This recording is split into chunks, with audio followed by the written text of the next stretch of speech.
এখানে একটা চিত্র দেখা যাচ্ছে যে এটাকে বলে মানে অ্যামিগডালা, হলুদ অংশটা ছোট্ট। তো আমরা যখন ভয় পাই, অনেক সময় ভয়ে বা রেগে গেলে, ভয় পেলে তখন আমরা দিকবিদিক জ্ঞান হারায় ফেলি। আমাদের জানা জিনিসও ভুল হয়ে যায়। নিজের চাবিটা কোথায় রেখেছি, আমাদের নিজের চশমাটা কোথায় রেখেছি, মোবাইল ফোনটা কোথায় রেখেছি, এইসব ছোটখাটো জিনিস আমরা ভুলে যাই। আমাদের চিন্তা শক্তি রহিত হয়ে যায়। আমাদের চিন্তা শক্তিতে বড় রকমের একটা ঝাঁকুনি খায়, অক্ষম হয়ে পড়ি সাময়িক সময়ের জন্য। কেন হয়? এবং এগুলো যখন ধরেন একটা সাপ যদি সম্মুখে পড়ে, আমরা কি করব? সবার আগে আমাদের হাত খুঁজে বেড়াবে যে কোথায় একটা লাঠি আছে কিনা।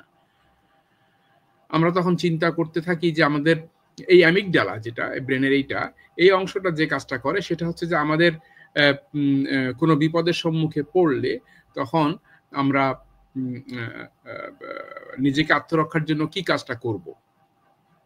কি করব? কোন পদক্ষেপ আমাদের নেওয়া দরকার? আমাদের কি ফাইট করা দরকার? না ফ্লাইট করা দরকার? অর্থাৎ আমাদের কি রুখে দাঁড়ানোর দরকার? না ওখান থেকে দৌড়ে পালানোর দরকার? এই যে অ্যাসেসমেন্ট, এই যে অ্যা উম অ্যা একটা সিদ্ধান্ত নেওয়া, এইগুলো আমরা ভয়ের ক্ষেত্রে করি। এখন আমরা যখন ভয় পেলে এটা করি। কিন্তু আমরা যখন ভয় পাই, তখন আমাদের রক্তে অ্যা অ্যাড্রিনালিন, কর্টিসল এগুলো রক্তে হরমোন। এগুলো মেডিকেল সায়েন্স এর বিষয়। আমি এগুলো বিস্তারিত আলোচনা যাচ্ছি না। দেখবেন অনেক সময় রেগে গেলে মানুষ যখন রেগে যায়, রেগে গেলে রাগ এতটাই হয় যে সে কথাও ঠিকমতো বের হয় না। তত্তর, তত্তর, তত্তর করে। কথাও ঠিকমতো বলতে পারে না। কথা আটকে যায়, গলা শুকায়ে যায়, কপাল ঘামে। কেন হয় এগুলো? এগুলো হচ্ছে এই যে কর্টিসল হরমোন, অ্যাড্রিনালিন হরমোন রক্তে বেশি আসছে। তো কাজেই আমরা যখন ভয় পাই, অ্যামিগডালা এই হরমোনের কারণে সঠিকভাবে কাজ করতে পারে না।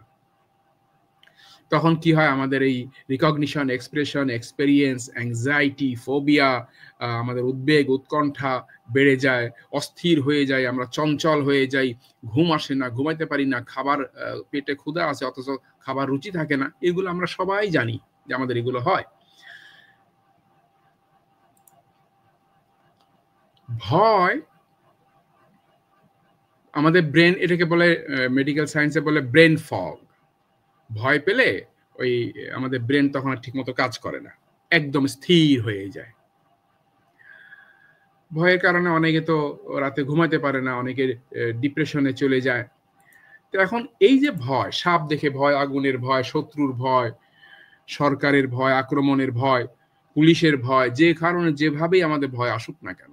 তো আল্লাহ কি এই ভয় আমাদের ভিতরে জাগাতে চেয়েছেন?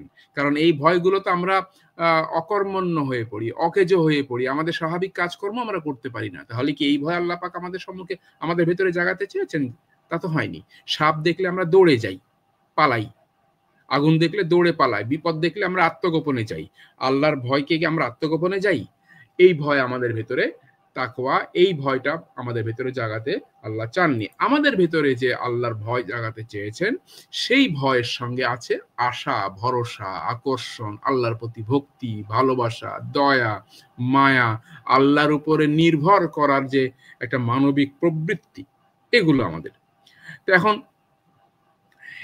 সাপ দেখলে আমরা দৌড়ে পালাই সাপের ভয়ে। অথচ আল্লাহর ভয়ে যাকে ভয় করছি তার কাছ থেকে দৌড়ে যাচ্ছি না। আল্লাহর ভয়ে আল্লাহর কাছেই আশ্রয় নিচ্ছি। কেন নিচ্ছি? কারণ আল্লাহ বলেছেন, আল্লাহ আশার বাণী দিয়েছেন। বলেছেন কি? কুল ইয়া ইবাদি